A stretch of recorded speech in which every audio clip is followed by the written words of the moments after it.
अपना सुजुकी, अपना way of life आपके पास है ना?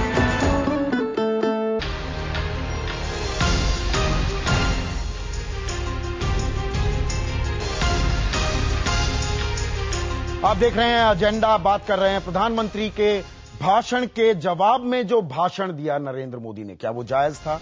मेरे साथ कुछ खास मेहमान लगातार जुड़े हुए हैं। मेरे साथ न्यू इंडियन एक्सप्रेस के एडिटोरियल डायरेक्टर प्रभु चावला हैं, केंद्रीय मंत्री हरीश रावत हैं, मुख्तार अब्बास नकवी भी फिर से हम उन्हें अपने साथ जोड़ने की कोशिश करेंगे। बरसात बहुत हो रही है, मैं लगातार आप लोगों को बता रहा हूं, और उसी के चलते संपर्क में हमें दिक्कत आ रही है। लेकिन प्रभु, ब्रेक में जाने से पहले जो मैंने सवाल उठाया था, हरीश रावत से मैं पूछ रहा था, कांग्रेस ही क्यों बौखला जाते हैं, क्यों इतने उतावले हो जाते हैं जवाबी हमले के लिए नरेंद्र मोदी के किसी भी बयान पर? तो कल जो मोदी साहब ने यूज किया, जिस तरह से भाषा का प्रयोग किया, जो अवसर था उसमें नहीं करना चाहिए था। परंतु मेरे को यह लगता है कि अगर कांग्रेस जैसे उनके दुश्मन हैं, उनको दोस्तों की जरूरत नहीं है।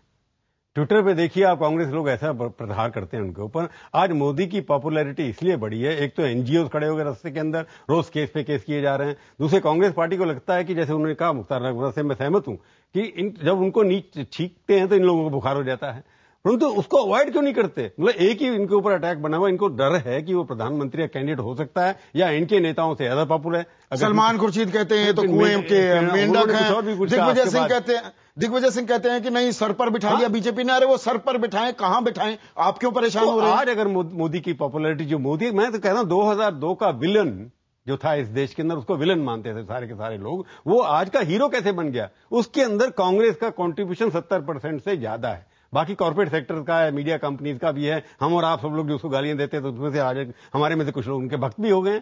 परंतु उन्होंने काम किया, ये बात सच है, परंतु उसको बढ़ा चढ़ा करके एक अपने से बड़ा कर देना, कांग्रेस पार्टी और इनके समर्थक सबसे ज्यादा जिम्मेवार हैं आज मोदी को अपने कद से बहुत बड़ा बनाने के लिए। आपने मोदी का कद बढ़ा दिया, जितना मोदी का कद है हरीश रावत जी, उससे कहीं बड़ा आपने कर दिया है। और मैं एक साल पहले जाना चाहूंगा, 2012 में नवंबर दिसंबर में जब चुनाव हो रहे थे विधानसभा के गुजरात में, तब आप लोगों ने ना नरेंद्र मोदी का नाम लिया चुनावी भाषणों में, ना कोई व्यक्तिगत आक्षेप किए, तब आप चुप थे। अब इतना सकपका क्यों गए हैं नरेंद्र मोदी को लेकर?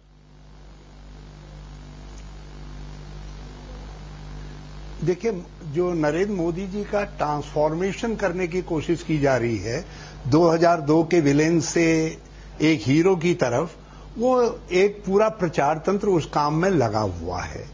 और आज जिस तरीके की मीडिया की उपस्थिति है, उसमें आप यदि किसी व्यक्तित्व की चर्चा कहीं पर भी ज्यादा होती है तो उस पर टिप्पणियां आती हैं। और मैं प्रभु भाई से बिल्कुल सहमत हूं इस बात में कि नरेंद्र मोदी आज के दिन भी हमारी समस्या नहीं है, बल्कि भारतीय जनता पार्टी की समस्या। लगता तो ऐसा है कि आपकी समस्या ज्यादा हो गई है। भारतीय जनता पार्टी जिस तरीके से भारतीय जनता पार्टी अपना थोड़ा सा चेहरा बदलना चाहती थी, एकदम से रथ यात्रा के बजाय जो है विकास यात्रा की तरफ लेकर के जाना चाहती थी, तो नरेंद्र मोदी उस ट्रांसफॉर्मेशन में बड़ी भारी बाधक हैं, बहुत बड़े ऑब्स्टेकल हैं। लेकिन दिक्कत यह है कि नरेंद्र मोदी इस बात को समझते हैं कि आज मीडिया की प्रेजेंस सब जगह है, और यदि मैं कुछ भी कहूंगा तो उस पर कमेंट्स आएंगे। वो एक प्रकार से कभी कभी एंटी पब्लिसिटी को भी अपने पक्ष में, तो आप उनके खेल में फंस रहे हैं क्या? कोशिश करते हुए हमको हरीश रावत जी, आपने बहुत अच्छा विश्लेषण किया। आप उनके खुद कांग्रेस उनके खेल में फंस रही है क्या? मैं एक मिनट की, मुझको एक महाभारत में कृष्ण बहुत चर्चित थे, लेकिन कृष्ण की चर्चा से एक व्यक्ति अपने को कृष्ण के रूप में पेश करने लगा और सुदर्शन चक्र इत्यादि इत्यादि धारण करने लगा, और वो भी चर्चा में आया, बहुत ज्यादा जो है चर्चा में आया। तो मोदी अपने को उस जो नकली कृष्ण था उसके रूप में चर्चा में लाने की कोशिश कर रहे हैं, जबकि उनको एक बात समझनी चाहिए कि हिंदुस्तान की राजनीति के अंदर वो अटल बिहारी वाजपेयी नहीं हो सकते हैं भाजपा के जी। और जब तक अटल बिहारी वाजपेयी नहीं हो सकता, कांग्रेस वाले जो है मोदी से भयपीड़ित क्यों हैं? उसका कारण यह कि इनके पास वो विकास जो उसने किया है, जो उसका इमेज बन गई है कि विकास पुरुष है, मैंने कहा ना विलेन से हीरो बनना, उस विकास पुरुष को डिमोलिश करने के लिए इनको लगता है कि उसके किसी प्रकार से अटैक करते रहे उसके ऊपर, क्योंकि उनके मुकाबले इनके पास प्रभावशाली कोई ना प्रधानमंत्री है ना मुख्यमंत्री है। ये नहीं मॉडल पेश करते थे कि हमारे मुख्यमंत्री उससे बेटर हैं, हालांकि हुड्डा ने थोड़ा बहुत काम उससे बेटर किया कई क्षेत्रों के अंदर, हुड्डा का नाम ये लोग लेते नहीं है। इन्होंने विकास के प्रति विकास नहीं खड़ा किया, विकास के प्रति कहते हैं उसे विनाश करने वाला आदमी पैदा कर रहे हैं। तो ये डिफेंसिव इसलिए हो रहे हैं कि मोदी अपने आप को एक विकसित विकास करने वाले प्रगतिशील मुख्यमंत्री बनने के लिए अपने आप को साबित करने तैयार उसमें कहीं ना कहीं वो ऐसा भी लगता है कि कुछ ज्यादा उतावले भी हो रहे हैं। हमारे साथ राकेश सिन्हा जुड़ गए हैं और बीजेपी वालों से मैं सवाल नहीं पूछ पा रहा था, नकवी साहब से फिर भी संपर्क नहीं हो पाया है हमारा। जायज था क्या भाषण? देखिए, मोदी जी के भाषण में कुछ भी नाजायज नहीं था। आडवाणी कहते हैं आलोचना नहीं करनी चाहिए, उनकी बात नाजायज ना आडवाणी जी में नाजायज है ना मोदी जी में नाजायज है। मेरी बात सुनिए। ये कैसे हो सकता है, ये समझाइए मुझे। मैं उसी को समझा रहा हूं। बीजेपी वाले मेरी एक बात सुन लीजिए। यहाँ आडवाणी का एक वर्ड कोट कर दी ना, उसके ऊपर उन्होंने नसीहत दी। चलिए मेरी बात सुन लीजिए। देश का मान मर्दन हो रहा है, उस वक्त आप मर्यादा की बात कर रहे हैं। दिन रात आप मर्यादा तोड़ रहे हैं। जिस नरेंद्र मोदी को आप जेल भिजवाने के लिए एक इलेक्टेड चीफ मिनिस्टर के खिलाफ ओबामा को कांग्रेस के नेताओं ने चिट्ठी लिखी, मार्क्सवादियों ने चिट्ठी लिखी, वहां पर आपने प्रश्न नहीं खड़ा किया। 15 अगस्त को आप नाग पंचमी मत बना दीजिए कि उस दिन सांप को हम दूध पिलाएंगे, सांप को नहीं छेड़ेंगे। देश की संप्रभुता, आजादी मना रहे थे, यहाँ पर सांप को दूध पिलाने की बात कहां से आ गई? किसने आजादी पर सवाल खड़ा किया? आजादी पर सवाल उमर अब्दुल्ला ने सवाल खड़ा किया। 364 दिन है उमर अब्दुल्ला पर कोई प्रश्न नहीं कर रहा है। 364 दिन है अपने अब्दुल्ला पे सवाल खड़ा करे, जिसने कहा कि हमें लोग भारत का नहीं समझते हैं। भारत को समझने के कारण तो काश्मीरी पंडितों को हमने दिल्ली में कैंप में बसा रखा है कि आप भारत में बने रहें। आपकी अलगाववादी नीति का हम तुष्टिकरण करते रहे, आतंकवादियों का तुष्टिकरण करते रहे, उस पर कोई सवाल नहीं खड़ा करा। मोदी सही थे कि आडवाणी? नरेंद्र मोदी सही थे कि आडवाणी? दोनों सही कैसे हो सकते हैं? ये आडवाणी जी एक बुजुर्ग नेता हैं, वो नसीहत देने का काम कर रहे हैं और नसीहत अब मानती नहीं। नरेंद्र मोदी ने, बीजेपी अब उसे मानने को तैयार नहीं। नरेंद्र मोदी ने देश की उन भावनाओं को प्रकट किया, प्रधानमंत्री को रेफर किया। हां, प्रधानमंत्री को इतनी बार रेफर करने की आवश्यकता नहीं थी। हिंदी में कई अलंकार हैं, यदि अलंकारों का उपयोग कर लेते तो चलिए ये बात आप मानते हैं। 50 मिनट में 49 बार प्रधानमंत्री, देखिए वक्रोक्ति अलंकार का उपयोग कर लेते, लेकिन उन्होंने प्रधानमंत्री का मान मर्दन नहीं किया। उन्होंने प्रधानमंत्री से सवाल पूछा कि जब देश के सैनिक मारे जा रहे हैं तो लाल किले पर आप पाकिस्तान को नसीहत दे रहे हैं, टेररिज्म बंद। 16 तारीख को पूछ लेते, 17 को पूछ लेते। शिवसेना कह रही है बाकी 364 दिन कर लेते। आजादी का दिन श्रेष्ठ दिन था। देश की संप्रभुता, देश की आजादी, देश की अर्थव्यवस्था को बचाए तो नहीं हो रहे हैं नरेंद्र मोदी। देखिए यूनिटी से हो सकता है। बाकी उनको प्रधानमंत्री पद का उम्मीदवार अभी घोषित नहीं कर रही है, कहीं वो ये तो नहीं कह रहे करो घोषित, अभी करो। देखिए ये तो पार्टी को निश्चित करना है कि पार्टी किस तरह से चले, पार्टी के नेताओं को निश्चित करना है कि पार्टी कितनी सामूहिकता के साथ चलती है। लेकिन जो बात मैं कह रहा हूं, उतावले नहीं दिख रहे नरेंद्र मोदी। जो मुद्दे उन्होंने उठाए वो 16 को उठा लेते, क्यों 17 को उठा लेते, 18 को उठाते, 19 को उठाते। 26 जनवरी और 15 अगस्त बहुत अप्रोप्रिएट दिन है जब सकारात्मक तरीके से मुद्दे उठाए। सकारात्मक नहीं उठाया आपने, नकारात्मक उठाया। देखिए उन्होंने विकल्प की बात की, पाकिस्तान के प्रति। आपके प्रधानमंत्री के कैंडिडेट ने ये नहीं कहा कि हम ये करेंगे, वो ये बोले तुम क्या कर रहे हो। देखिए आज देश के सामने प्रभु जी जो सवाल उन्हें ठीक उठाए पर गलत मौके से उठाए। देखिए देश के सामने जो सवाल है, प्रधानमंत्री लाल किले से संबोधित कर रहे हैं। जवाहरलाल नेहरू का संबोधन था, अटल बिहारी वाजपेयी का संबोधन था, इंदिरा गांधी का संबोधन था। पिछले 8 संबोधनों को देख लीजिए, देश को किस खाई में आप ले जा रहे हैं। और कोई मुख्यमंत्री को इलेक्टेड लीडर यदि सवाल खड़ा कर रहा है कि देखिए आप देश को बरगलाइए मत। और बहुत दिन थे। देखिए 15 अगस्त को कहीं बीजेपी को नरेंद्र मोदी ये तो नहीं कह रहे कि भैया चुनाव अभियान समिति का तो अध्यक्ष बना दिया, प्रधानमंत्री पद का उम्मीदवार बनाओ। संदीप जी मैं एक घटना कोट करता हूं, आप जानते होंगे जी। महात्मा गांधी ने 15 अगस्त को संदेश देने से इंकार कर दिया आकाशवाणी को। बीबीसी के लोग आए तो उन्होंने गुस्से में कहा कि मुझे अंग्रेजी नहीं आती है। क्या महात्मा गांधी ने देश का मान मर्दन किया था? क्या महात्मा गांधी ने जवाहरलाल नेहरू के ऊपर प्रश्न खड़ा किया था? उन्होंने जो राजनीतिक संस्कृति उपज रही थी उस राजनीतिक संस्कृति के प्रति अपना विरोध जताया था। चलिए ये भी हो सकता है प्रधानमंत्री वो चाहते थे कि जवाहरलाल नेहरू देश के प्रधानमंत्री हैं, उनको भाषण देना चाहिए। उन्होंने स्पष्ट कर दिया कि देश में जो राजनीतिक संस्कृति है वो करोड़ों लोग भूखे मर रहे हैं। जब जवाहरलाल नेहरू को उन्होंने पत्र लिखा कि माउंटबेटन को राष्ट्रपति भवन से अलग करके एक छोटे से घर में लाइए, माउंटबेटन तैयार, उन्होंने जवाहरलाल नेहरू का विरोध किया। इसका मतलब नहीं कि देश की संप्रभुता पर। चलिए ये बात मैं समझ गया। मुझे ये बताइए, नरेंद्र मोदी ने देश की संप्रभुता पर सवाल नहीं किया, देश की संप्रभुता को मजबूत करने की बात की। लाल कृष्ण आडवाणी ने ऐतराज अपना दर्ज कराया जी, शिवसेना ने भी कराया। संघ चुप क्यों है? देखिए संघ क्यों इस पर बोलेगा? संघ को क्या आवश्यकता है इस पर बोलने की? संघ की बात तो आप आज कर रहे हैं, कहीं ना कहीं से कुछ ना कुछ प्रतिक्रिया संघ की आ जाती। मैं संघ को उतना नहीं जानता जितना आप जानते और समझते हैं, इसीलिए संघ चुप क्यों है? संदीप जी यही बताने के लिए मैं कह रहा हूं संघ चुप क्यों है कि संघ के ऊपर पिछले कई सालों से सवाल उठता रहा कि संघ तिरंगा झंडा का अपमान करता है। एक कांग्रेस के प्रवक्ता होते थे वीएन गाडगिल, सुन लीजिए, नहीं मेरी बात सुन लीजिए, वीएन गाडगिल ने यहां तक कहा था कि संघ भगवा ध्वज के द्वारा तिरंगा झंडा को बदलना चाहता है। किसी भी मीडिया ने यह नहीं दिखाया कि मोहन भागवत जी मदुरई में तिरंगा झंडा फहरा रहे हैं, दिल्ली में मनमोहन वैद्य तिरंगा झंडा फहराए, पूरे देश के संघ कार्यालय में तिरंगा झंडा फहराया, घोष गाया गया। किसी मीडिया ने एक न्यूज नहीं दिखाया। इसे संघ क्यों नहीं कहता है, यह सवाल पूछने का अधिकार तो मीडिया के पास नहीं है। नैतिक अधिकार नहीं। कहीं ना कहीं कोई अपना इशारा करता है कि वो खुश है, नहीं खुश है, और ये राष्ट्रवाद से जुड़ा मुद्दा है, ये आजादी के पर्व से जुड़ा मुद्दा है। इसलिए मैं पूछ रहा हूं, संघ चुप क्यों है? मैंने एक बात कहा कि अलंकारों में भी बहुत बातें करनी चाहिए, और अलंकारों में की गई बातें बहुत उपयोगी होती हैं। मुझे लगता है जैसे अटल जी की एक बात कोट करता हूं, पार्लियामेंट में उन्होंने नरसिम्हा राव पर अटैक किया और उन्होंने कहा कि मौन रहना भी बहुत बड़ा योग है। उन्होंने नरसिम्हा राव का नाम नहीं लिया, लेकिन देश को बता दिया क्या करना चाह रहे हैं। रावत साहब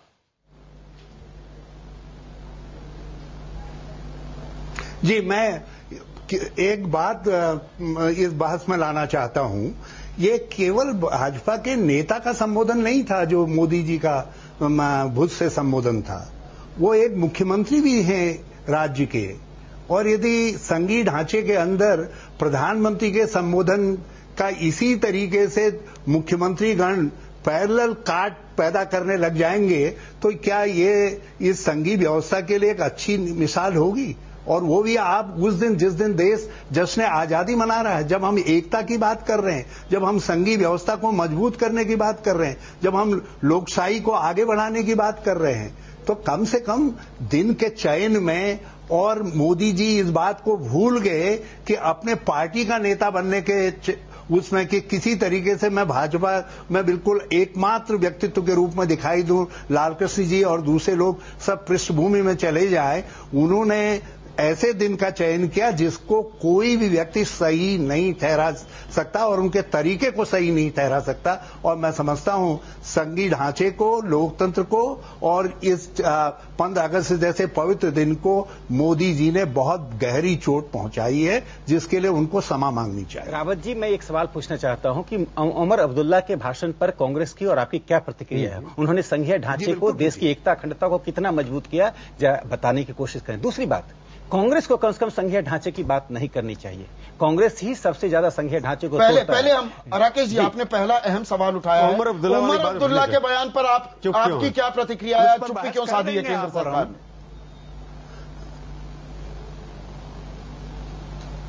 हमने कोई चुप्पी नहीं साधी है। हमारी पॉलिसी बिल्कुल साफ है।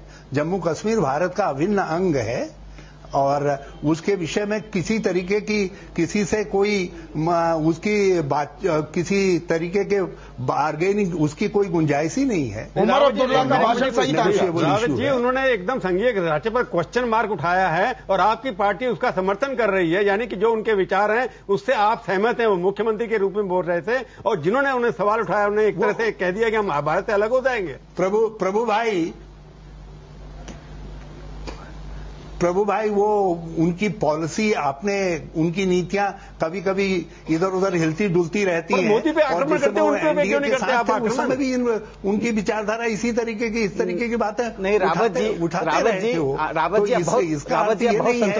बहुत संतुलित बोलते हैं। मैं एक सवाल करना चाहता हूं, इस तरह से चयनित टिप्पणियां जी होती हैं वो बहुत खतरनाक होती हैं, इसीलिए आपकी बातों की विश्वसनीयता पर सवाल खड़ा होता है। देखिए, आप रूलिंग पार्टी के हैं, आप प्रधानमंत्री की रक्षा करें, किसी ने प्रधानमंत्री का उनके भाषण पर सवाल नहीं किया। भाषण के कंटेंट पर एक वैकल्पिक बात कही गई, आलोचनात्मक बात कही गई और उस पर आप असहमत हो सकते हैं। जैसे प्रधानमंत्री के साथ असहमति हो सकती है, मोदी जी ने जो कहा वो 100% सही हो, कौन कह रहा है? लेकिन मैं कह रहा हूं कि सिर्फ 15 अगस्त के नाम पर उसको स्पिरिचुअलाइज मत कीजिए। 15 अगस्त को, 15 अगस्त हमारे जश्न का दिन है, वो वीरता का दिन है। उस दिन आजादी प्राप्त की और आजादी की रक्षा करने की बात कही गई, उसमें आजादी को मिटाने की बात नहीं कही जो उमर अब्दुल्ला कर रहे हैं। आपकी टिप्पणी उमर अब्दुल्ला पर होनी चाहिए। आप बचते हैं क्योंकि वो आपके एलाय हैं, आपको उनको कहना चाहिए कि हमारा एलाय नहीं है, आप कहिए कोई एलाय नहीं है।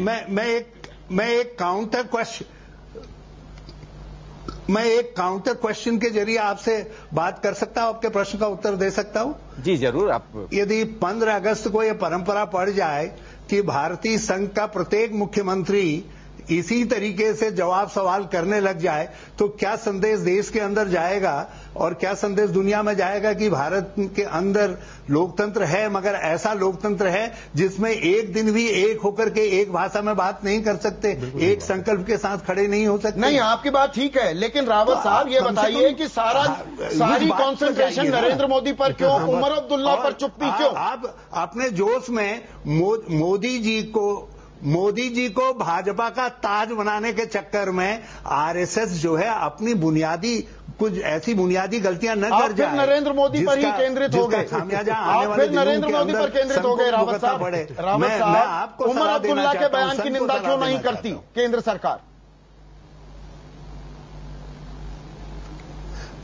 मैंने कहा ना कि उनकी अपनी पार्टी की अपनी नीतियां, हमारी पॉलिसी बिल्कुल साफ है। जम्मू कश्मीर हमारा अभिन्न अंग है, हमारी संप्रभुता का एक महत्वपूर्ण हिस्सा है। हम किसी तरीके से जम्मू कश्मीर का प्रश्न नेगोशिएबल नहीं है। वही बात फिर घूम कर आ रही है। प्रभु, ये सारा ये फैसिनेशन नरेंद्र मोदी से ही, उनको मोदी से उमर अब्दुल्ला को वो इग्नोर करेंगे उनके या चुप्पी साध लेंगे। सवाल तो ये स्पष्ट है कि कांग्रेस जिस तरह कई बार मोदी के ऊपर जिस तरह की भाषा बोलते हैं, उसे स्पष्ट है कि मोदी का इनके पास विकल्प नहीं है।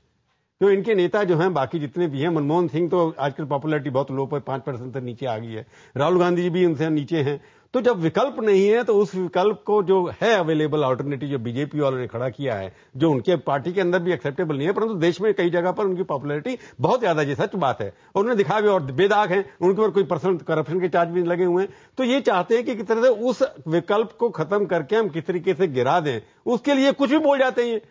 ये नहीं सोचते कि उससे फायदा मोदी को हो रहा है। मोदी अपने आप को एक नौकी ऑल्टरनेटिव प्रधानमंत्री, ऑल्टरनेटिव एजेंडा बन गया है। 20 सेकंड है हमारे पास। देखिए, एक दब्बू भाषण का जवाब एक दबंग भाषण से था। और दूसरी बात मैं कहना चाहता हूं, और उसमें अलंकारों का ख्याल रखना चाहिए। लेकिन मैं एक बात कहना चाहता हूं, मनमोहन सिंह जी को कांग्रेस ने बहादुर शाह जफर बना दिया है।